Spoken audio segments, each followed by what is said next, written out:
Good morning, my brothers and sisters. Good morning, Father.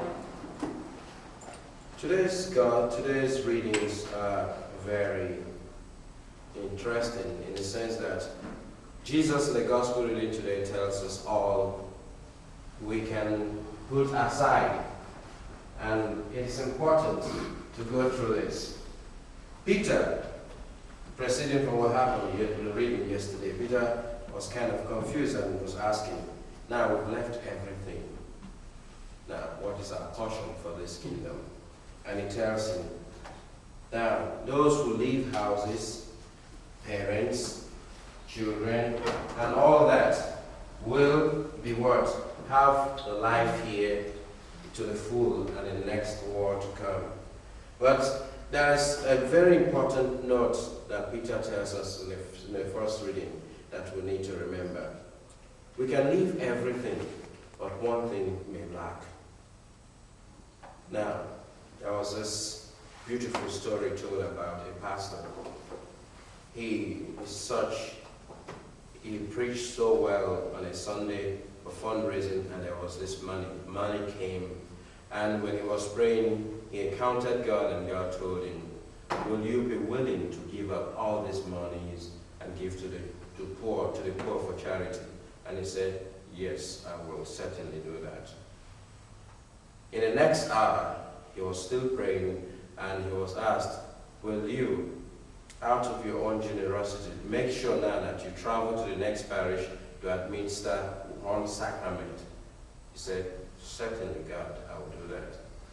But the third time God told him, will you comfortably, for my sake, give up your reputation in your parish? And he said, God, that's too much to ask. Why not you ask for some other thing? Because in fact, we give up virtually everything. But in ourselves, can we give up? That's why Peter says, guide yourself. Make sure you protect yourself. And do not live in your past ignorance. Your past ignorance is protecting self.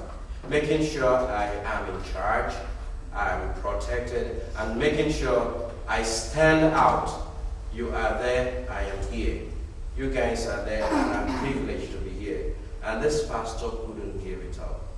Because we can offer many things, give to charity, but the demand for the holiness Peter talks about in the first reading today is giving self. Giving out of what you are, who you are. Not just the clothes, the cash, and your time, but more of your being and what you think you have gained with time. Like this priest was not willing to trade his reputation. He's been in that parish for over 20 years and is known as a good man, so he can't let go. So my brothers and sisters, let us come to God's majesty, his love and mercies today, and we must ask him to give us all we need, to make us chosen instruments for his love, for his kingdom in our world that seems to be very self-centered, in a world that is enveloped almost, I would say, by selfishness and coated with all philanthropies and all that. So, dearly beloved in the Lord, if we ask this, and through the powerful intercession of the man of God we celebrate today, St. Augustine of Canterbury, he was a monk sent to England by Pope Gregory I to evangelize, and he baptized Ethelbert of Kent. But after that, in the year he was made a bishop, he evangelized truly, showing the love of God and peace. And as a monk, indeed, he had nothing that he would keep back. He gave all for the sake of the kingdom. May God, who is all and all in our lives, who gives us the strength we need, increase our faith in his Son, who is God, and make us better people to serve him and one another in our lives today. Amen. Amen.